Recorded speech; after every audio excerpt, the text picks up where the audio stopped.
Welcome to the Reed Report. I'm your boy, your host, Jason Reed. Before we get into this video, just want to ask you guys to please, I'm about to hit you with the generic. Hit that like button, hit that dislike button. Be sure to share, subscribe, comment, tell me what you think about this upcoming topic I'm about to get on. I know a lot of people are talking about it. I've been holding off on talking about it because I wanted to see if it would actually happen, but I feel like now is the perfect time to talk about it because I have nothing else to do and I'm tired of waiting. And I feel like my conclusion on this matter has been drawn. And of course, we are talking about James Harden potentially headed to the Brooklyn Nets. So James Harden has made it clear that he wants out of Houston. Russell Westbrook has made it clear that he wants out of Houston, that he no longer wants to play with Harden, that they're not cool because he's made it clear that they are still cool. He just doesn't want to play with him anymore. I'm already knowing Houston don't have a problem with trading Westbrook. It all just depends on what they can get back for him. Do people really want that contract? Do people really want to give up potentially their future to get him? Because Houston has given up some of their future to get him to Houston. And when we look back at it, we're going to see that as probably one of the worst trades in NBA history because it went nowhere. Making it to the second round, getting gentlemen swept means absolutely nothing for a team who was a few years ago one game away from being in the NBA Finals. Well, not team, I would say franchise because it clearly wasn't the same team. But they were that close to making it to the finals and probably winning it. So Westbrook wants out. Houston has no problem doing that. I'm sure they're still shopping around looking at what they can do. But the Harden situation is the one that got people up and talking and really loud because Harden has made it clear that he wants to be in Brooklyn with KD and Kyrie.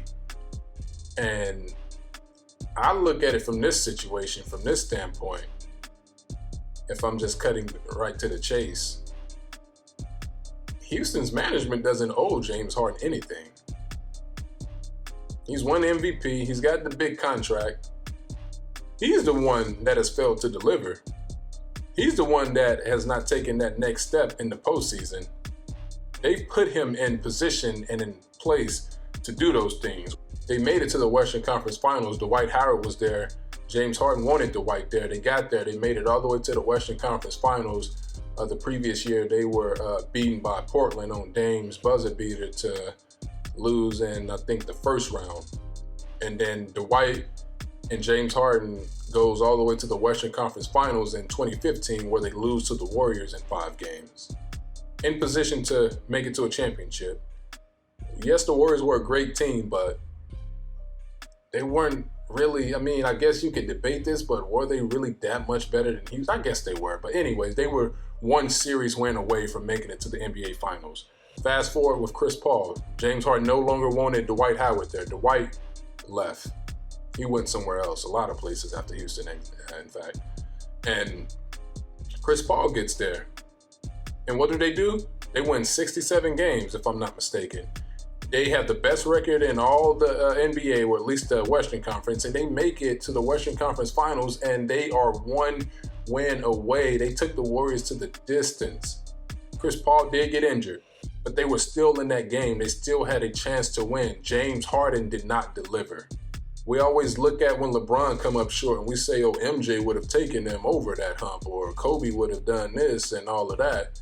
James Harden is not Kobe and LeBron, and MJ. I'm not saying that, but he's still the guy who was put in a situation and he should have delivered in that situation.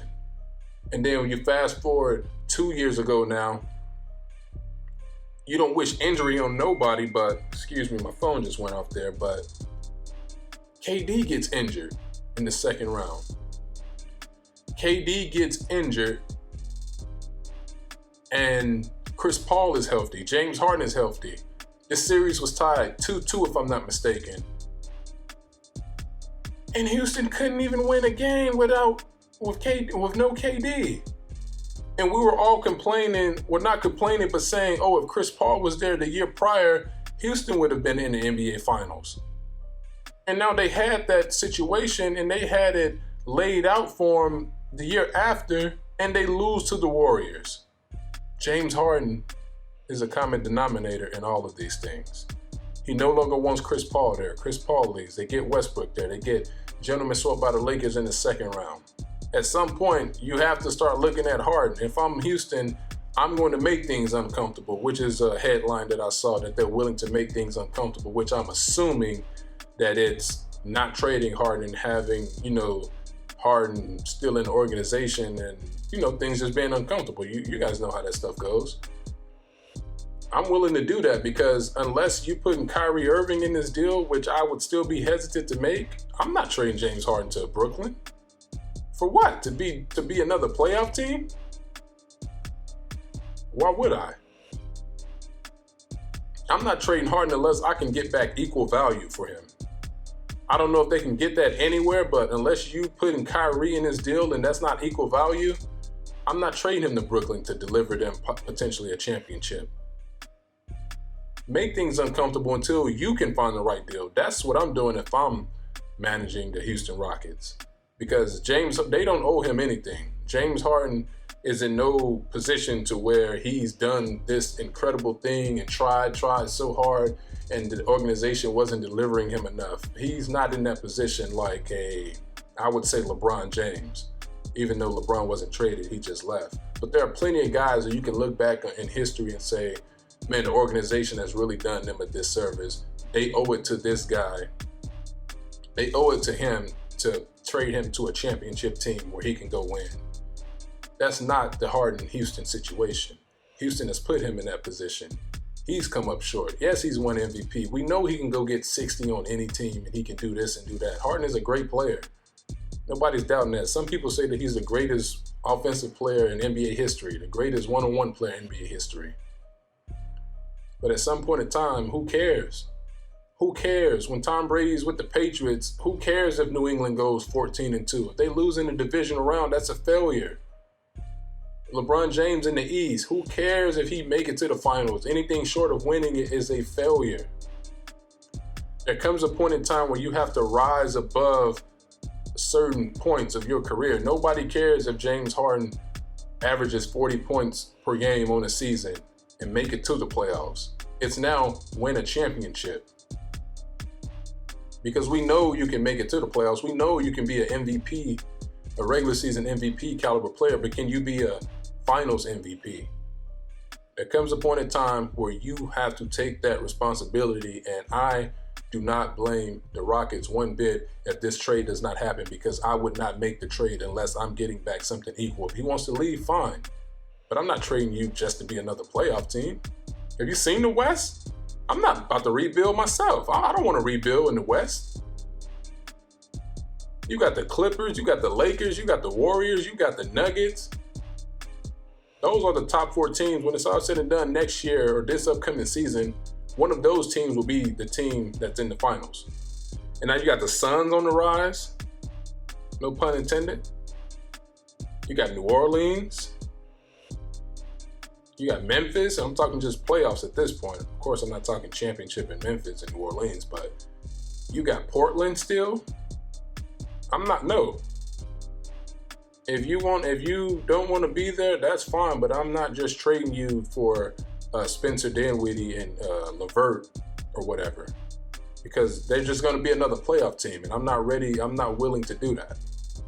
So I'm completely with the Houston's management on this one. James Harden, whatever, man. Like I said, great player. But at some point in time, you got to rise above just being a great regular season player. You got to prove it in the playoffs, because you've had opportunities. They've given you opportunities. They've surrounded you with players. At some point, you are the problem. You're sitting on your couch, watching TV, kind of like what I'm doing right now. And my YouTube channel is just passing you by. You keep procrastinating, saying, well, maybe I'll subscribe to the Reed Report after I'm done eating or in the middle of May. No, do it right now. You can watch during your break at work, in your car before you go into work, even while you're on the toilet at work. A coworker can come up to you and say, hey, what are you watching? You're like, oh, I'm watching the Reed Report. And you can just be like, this dude is not only funny, but he's also always on the money when it comes to them predictions. I'm telling you, I know what I be talking about. Look, go subscribe to my channel right now. I'm here to entertain you. I'm here to help you help me get my subs up so I can be on YouTube with my YouTube stories. I don't have enough subscribers to do that because I don't have enough subscribers. I just said the same thing twice. That's why I need subscribers to keep me from going insane. Go subscribe to my channel right now. You spend all day on your smartphone anyway, all on social media like, oh, so he gonna like her picture on Facebook? That's how we doing it now? Why do they keep saying LeBron is the GOAT? He ain't better than Jordan. Why don't you go to my channel, hit that subscribe button, and stop making me beg like I'm Keith Sweat. I'm not Keith Sweat. I'm the Reed Report. I'm Jay Reed, Jason Reed, Big J, J Dog, J Money, J Rock, J Reezy.